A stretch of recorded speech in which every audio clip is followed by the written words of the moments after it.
അമേരിക്കയോട് ഒരിക്കലും സന്ധി ചെയ്യില്ല.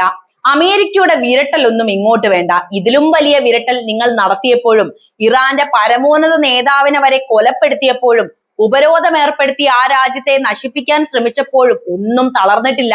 സമാധാനത്തിന്റെ നൊബേൽ സമ്മാനവും കാത്ത് കണ്ണുനട്ടിരിക്കുന്ന സാക്ഷാൽ അമേരിക്കൻ പ്രസിഡന്റിന്റെ ഒരു വിരട്ടലും ഇങ്ങോട്ട് ആവശ്യമില്ല.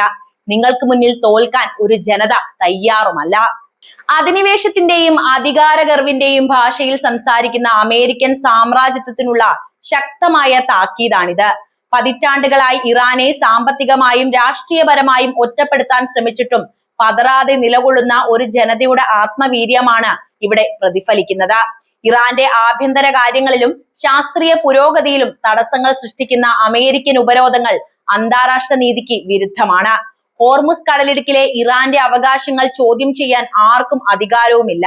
മേഖലയിലെ സമാധാനത്തിന് ഏറ്റവും വലിയ ഭീഷണി അമേരിക്കയുടെ സൈനിക വിന്യാസം തന്നെ. ലോകത്തിന് മുന്നിൽ സമാധാനത്തിന്റെ വക്താക്കളായി ചമയുകയും അതേസമയം തന്നെ ഉപരോധങ്ങളിലൂടെയും സൈനിക നീക്കങ്ങളിലൂടെയും മറ്റു രാജ്യങ്ങളെ ശ്വാസം മുട്ടിക്കാൻ ശ്രമിക്കുകയും ചെയ്യുന്ന അമേരിക്കയുടെ ഇരട്ടത്താപ്പ് തുറന്നു കാട്ടപ്പെടേണ്ടതാണ്. തങ്ങളുടെ എണ്ണ ഉൽപാദന കേന്ദ്രങ്ങൾക്ക് നേരെ ഒരു പോറലെങ്കിലും ഏൽപ്പിക്കാൻ ശ്രമിച്ചാൽ 4 ഇരട്ടി ശക്തിയോടെയുള്ള തിരിച്ചടി നൽകുമെന്ന ഇറാന്റെ പ്രഖ്യാപനം ഒരു രാജ്യത്തിന്റെ നിലനിൽപ്പിനായുള്ള പോരാട്ടത്തിന്റെ ഭാഗമാണ്. ആ പോരാട്ടത്തിൽ അമേരിക്ക പരാജയപ്പെടുക തന്നെ ചെയ്യും. എന്താണ് ഈ വിഷയത്തിലെ നിങ്ങളുടെ നിലപാട് എന്ന് കമന്റ് ചെയ്യുമല്ലോ. നമുക്ക് എന്താണ് ഇപ്പോൾ അവിടെ സംഭവിക്കുന്നത് എന്ന് കൃത്യമായിട്ട് വിലയിരുത്താം. പശ്ചിമേഷ്യയിൽ ഇറാനെതിരെയുള്ള നീക്കങ്ങളിൽ അമേരിക്ക കടുത്ത സമ്മർദ്ദത്തിലാണ്. ഇറാന്റെ ആണവ പദ്ധതികൾ തടയാനുള്ള US ശ്രമങ്ങൾ ഫലം കാണുന്നില്ല എന്ന് മാത്രമല്ല, ആണവ നിലപാടുകളിൽ നിന്ന് ഒരടി പിന്നോട്ടില്ലെന്ന ഉറച്ച നിലപാടിലാണ് ഇപ്പോൾ ഇറാൻ. ഹോർമുസ് കടലിടുക്കിലൂടെയുള്ള കപ്പൽ ഗതാഗതത്തിന് നികുതിയും കർശന നിയന്ത്രണങ്ങളും ഏർപ്പെടുത്താനുള്ള ഇറാന്റെ തീരുമാനം ആഗോള എണ്ണ വിപണിയെ കടുത്ത ആശങ്കയിലാഴ്ത്തിയിട്ടുണ്ട്. ഇതിനോടകം തന്നെ ബാരലിന് $100 കടന്ന് ക്രൂഡ് ഓയിൽ വില സംഘർഷം കടുക്കുകയാണെങ്കിൽ $120 മുതൽ $200 വരെ ഉയർന്നേക്കാം എന്ന ആശങ്കയും നിലനിൽക്കുന്നുണ്ട്. അമേരിക്കയുമായി നേരിട്ടുള്ള ചർച്ചകൾക്ക് ഇറാൻ വിമുഖത കാണിക്കുന്നത് US-ന്റെ നയതന്ത്ര പരാജയമായിട്ടാണ് വിലയിരുത്തപ്പെടുന്നത്. പാകിസ്ഥാൻ, റഷ്യ തുടങ്ങിയ രാജ്യങ്ങളുമായി ചേർന്ന് ബഹുരാഷ്ട്ര ചർച്ചകൾക്കാണ് ഇറാൻ മുൻഗണന നൽകി പോരുന്നത്. തങ്ങളുടെ എണ്ണ ഉൽപാദന കേന്ദ്രങ്ങൾക്ക് നേരെ ഏതെങ്കിലും തരത്തിലുള്ള ആക്രമണം ഉണ്ടാവുകയാണെങ്കിൽ അതിന്റെ 4 ഇരട്ടി പ്രത്യാഘാതം ശത്രുക്കൾ അനുഭവിക്കേണ്ടി വരുമെന്ന ഇറാന്റെ മുന്നറിയിപ്പ് അമേരിക്കയെയും സഖ്യകക്ഷികളെയും പ്രതിരോധത്തിലാക്കിയിട്ടുമുണ്ട്. Oman, Qatar, Egypt, Saudi Arabia തുടങ്ങിയ രാജ്യങ്ങൾ സമാധാന ചർച്ചകൾക്ക് മധ്യസ്ഥത വഹിക്കാൻ ശ്രമിക്കുന്നുണ്ട് എങ്കിലും മേഖലയിലെ സൈനിക വിന്യാസം കുറയ്ക്കാൻ അമേരിക്ക തയ്യാറായിട്ടുമില്ല. ഇസ്രായേൽ ലബനൻ അതിർത്തിയിലെ സംഘർഷങ്ങളും വെടിനിർത്തൽ കരാറുകളുടെ ലംഘനവും സ്ഥിതിഗതികൾ കൂടുതൽ വഷളാക്കിയിട്ടുണ്ട്.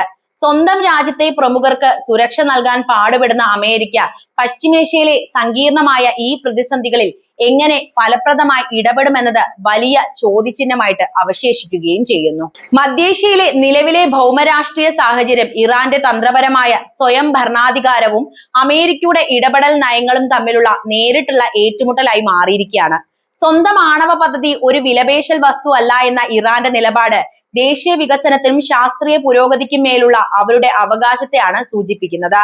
അന്താരാഷ്ട്ര നിയമങ്ങളെ മറികടന്ന് അമേരിക്ക ഏർപ്പെടുത്തിയിരിക്കുന്ന സാമ്പത്തിക ഉപരോധങ്ങൾക്കും ഭീഷണികൾക്കും മുന്നിൽ വഴങ്ങില്ല എന്ന ഇറാന്റെ പ്രഖ്യാപനം അവരുടെ ആത്മവിശ്വാസത്തെ തന്നെയാണ് ചൂണ്ടിക്കാണിക്കുന്നത്.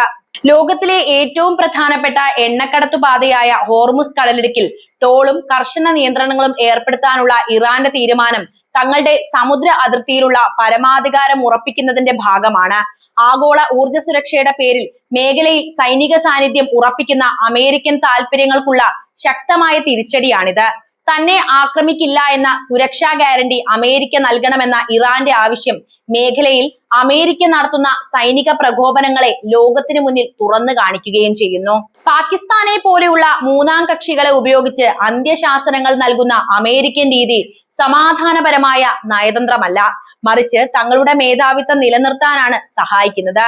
വിപണിയിൽ എണ്ണവില $120 $200 ആയി കുതിച്ചുയരുന്നത് ഇത്തരം സമ്മർദ്ദ തന്ത്രങ്ങളുടെ നേരിട്ടുള്ള ഫലമാണ്. സഹകരണത്തിന് പകരം നിയന്ത്രണങ്ങൾ അടിച്ചേൽപ്പിക്കാൻ ശ്രമിക്കുന്ന അമേരിക്കൻ നയമാണ് ആഗോള സാമ്പത്തിക പ്രതിസന്ധിക്ക് ആക്കം കൂട്ടുന്നത്.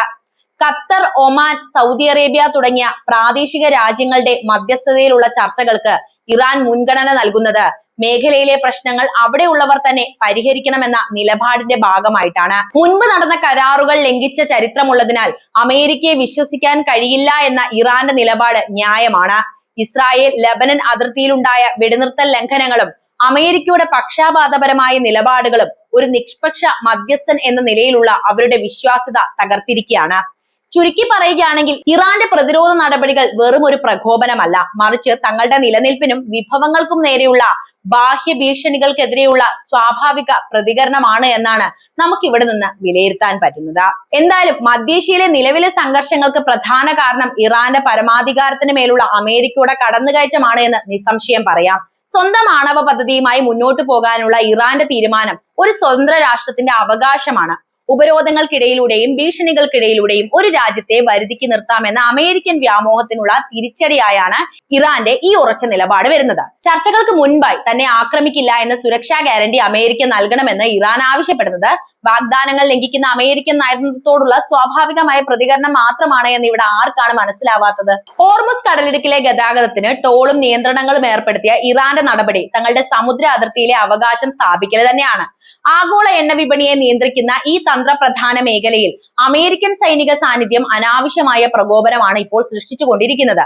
എണ്ണവില $106 നിന്ന് $200 കുതിച്ചുയരാൻ സാധ്യതയുള്ള സാഹചര്യം നിലനിൽക്കുമ്പോഴും ഇറാനെ ലക്ഷ്യം വെക്കുന്ന അമേരിക്കൻ നയങ്ങൾ ആഗോള സമ്പദ് വ്യവസ്ഥയെ തന്നെ അപകടത്തിലാക്കുന്നുണ്ട്. തന്റെ എണ്ണ ഉൽപാദന കേന്ദ്രങ്ങൾ ആക്രമിക്കപ്പെട്ടാൽ 4 ഇരട്ടി ശക്തിയോടെ തിരിച്ചടിക്കുമെന്ന ഇറാന്റെ മുന്നറിയിപ്പ് വെറും ഭീഷണിയല്ല, മറിച്ച് തങ്ങളുടെ വിഭവങ്ങൾ സംരക്ഷിക്കാനുള്ള അവരുടെ നിശ്ചയദാർഢ്യം തന്നെയാണ്. പാകിസ്ഥാനിലെ സെറീന ഹോട്ടലിന് ചുറ്റുമുള്ള ലോക്ക്ഡൌൺ പിൻവലിച്ചതും നേരിട്ടുള്ള ചർച്ചകളിൽ നിന്ന് ഇറാൻ പിന്മാറിയതും അമേരിക്കയുടെ ആത്മാർത്ഥതയില്ലാത്ത നയതന്ത്രത്തിനുള്ള തെളിവ് തന്നെയാണ്.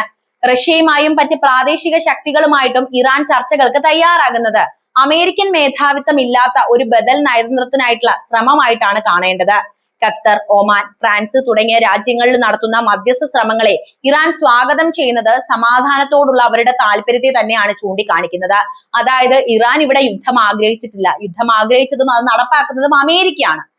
അതേസമയം ലബനൻ അതിർത്തിയിൽ ഇസ്രായേൽ നടത്തുന്ന വ്യോമാക്രമണങ്ങളും സാധാരണക്കാരുടെ മരണവും മേഖലയിലെ സമാധാന ശ്രമങ്ങളെ തകർക്കുന്ന നീക്കം തന്നെയാണ്. ട്രംപ് അവകാശപ്പെട്ട വെടിനിർത്തൽ കരാറുകൾ പോലും ലംഘിക്കപ്പെടുമ്പോൾ അമേരിക്കയ്ക്ക് മേഖലയിൽ സമാധാനം കൊണ്ടുവരാൻ കഴിയില്ല എന്ന് വ്യക്തമാകുന്നുണ്ട്. ഇറാന്റെ IRGC കൈക്കൊള്ളുന്ന കർശനമായ സുരക്ഷാ നടപടികൾ ബാഹ്യശക്തികളുടെ കടന്നുകയറ്റം തടയാൻ അത്യാവശ്യവുമാണ്. ഈ മേഖലയിൽ അതുകൊണ്ട് ഇറാന്റെ പരമാധികാരം സംരക്ഷിക്കപ്പെടേണ്ടതുണ്ട്.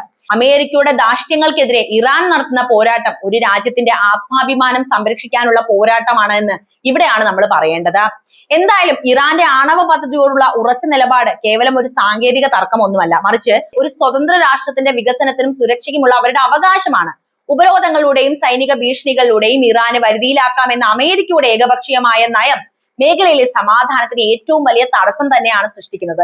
അത് തന്നെയാണ് നമ്മൾ ഇവിടെ തിരിച്ചറിയേണ്ടത്. ചർച്ചകൾക്ക് മുന്നോടിയായി അമേരിക്ക ആക്രമിക്കില്ല എന്ന സുരക്ഷാ ഉറപ്പ് വേണമെന്ന ഇറാന്റെ ആവശ്യം വാഗ്ദാനങ്ങൾ ലംഘിക്കുന്ന അമേരിക്കൻ നയതന്ത്രത്തോടുള്ള സ്വാഭാവികമായ അവിശ്വാസത്തിൽ തന്നെയാണ് ഉടലെടുക്കുന്നത്. അപ്പോൾ വലതുപക്ഷവാദികൾ പറയുന്നു ഇവിടെ തെറ്റ് ചെയ്തത് ഇറാനാണ് എന്ന്. ഇറാന്റെ ആവശ്യം വളരെ ന്യായമാണ്. നമുക്കറിയാം ഹോർമുസ് കടലിടുക്കിന്റെ പ്രാധാന്യം എന്താണ് എന്ന്. ഹോർമുസ് കടലിടുക്കിൽ ഒരു പ്രതിസന്ധി വരികയാണെങ്കിൽ നമ്മൾ പെട്രോളിന്റെ വില കൂടും. അതായത് ഊർജ്ജ വിപണി കാര്യമായിട്ടുള്ള പ്രതിസന്ധികളെയാണ് പിന്നീട് നേരിടാൻ പോകുന്നത്. മാത്രവുമല്ല ഇവിടെയുള്ള രാജ്യങ്ങൾക്ക് വരെ വലിയ രീതിയിലുള്ള പ്രതിസന്ധി ഉണ്ട്. ഇറാനും അമേരിക്കയും ഇസ്രായേലും തമ്മിൽ മാത്രമല്ല യുദ്ധം നടക്കുന്നത്, അതിനിടയിലുള്ള ചെറിയ ചെറിയ രാഷ്ട്രങ്ങളുണ്ട്, അവരെല്ലാവരും ഇപ്പോൾ പ്രതിസന്ധിയിലാണ്. പാകിസ്ഥാനിലെ നേരിട്ടുള്ള ചർച്ചകളിൽ നിന്ന് ഇറാൻ പ്രതിനിധികൾ പിന്മാറിയത് അമേരിക്കയുടെ ആത്മാർത്ഥമില്ലാത്ത ഇടപെടലുകൾ കാരണം തന്നെയാണ്. റഷ്യയുമായും പ്രാദേശിക ശക്തികളുമായും ഇറാൻ വേറൊരു നയമാണ് സ്വീകരിക്കുന്നത്. ചർച്ച നടത്താനും അതുപോലെ തന്നെ യുദ്ധം അവസാനിപ്പിക്കാനും അവർ തയ്യാറാണ്. എന്നാൽ അമേരിക്കയെ കുടിച്ച വെള്ളത്തിൽ വിശ്വസിക്കാനാകില്ല എന്ന നിലപാടിൽ തന്നെയാണ് ഇറാൻ ഇപ്പോഴും ഉള്ളത്. മാത്രമല്ല കുറച്ച് നിബന്ധനകൾ ഇറാനുണ്ട്, അതെല്ലാം അമേരിക്ക സ്വീകരിക്കണം. പക്ഷെ അമേരിക്ക അതിന് തയ്യാറുമല്ല. അമേരിക്ക ഇപ്പോൾ ചെയ്യുന്നത് എന്താണ്? സൈനിക വിന്യാസം തന്നെ നടത്തുകയാണ്. വെടിനിർത്തൽ എന്ന് പറഞ്ഞ് സൈനിക വിന്യാസം അവിടെ നടത്തിക്കൊണ്ടിരിക്കുകയാണ്. അതായത് യുദ്ധത്തിന്റെ പ്രതീതി ജനങ്ങൾക്ക് മുഴുവൻ ഇട്ടുകൊടുക്കുകയാണ്. എന്തിനാണ് അവർ ചെയ്യുന്നത്? പിഞ്ചു കുട്ടികളെ വരെ കൊന്നവരാണ് അമേരിക്കക്കാർ. അതുകൊണ്ട് തന്നെ അവരിൽ നിന്ന് ഒരു ദാക്ഷിണ്യവും നമ്മൾ പ്രതീക്ഷിക്കേണ്ട. അപ്പോൾ ഇറാന്റെ പരമാധികാരം സംരക്ഷിക്കേണ്ടത്, ഇറാന്റെ ആത്മാഭിമാനം സംരക്ഷിക്കേണ്ടത് ഇറാന്റെ മാത്രം ഉത്തരവാദിത്വമാണ്. അത് തന്നെയാണ് അവരിവിടെ ചെയ്യുന്നതെന്നാണ് എനിക്ക് പറയാനുള്ളത്. ഈ വിഷയത്തിൽ നിങ്ങളുടെ നിലപാട് അറിയാൻ താല്പര്യമുണ്ട്. എന്ത് തന്നെയായാലും കമന്റ് ബോക്സിൽ എഴുതുക. വീഡിയോ ഇഷ്ടമാവുകയാണെങ്കിൽ ലൈക്ക് ചെയ്യാനും ഷെയർ ചെയ്യാനും ഒപ്പം ചാനൽ ഒന്ന് സബ്സ്ക്രൈബ് ചെയ്യാനും ശ്രദ്ധിക്കുമല്ലോ.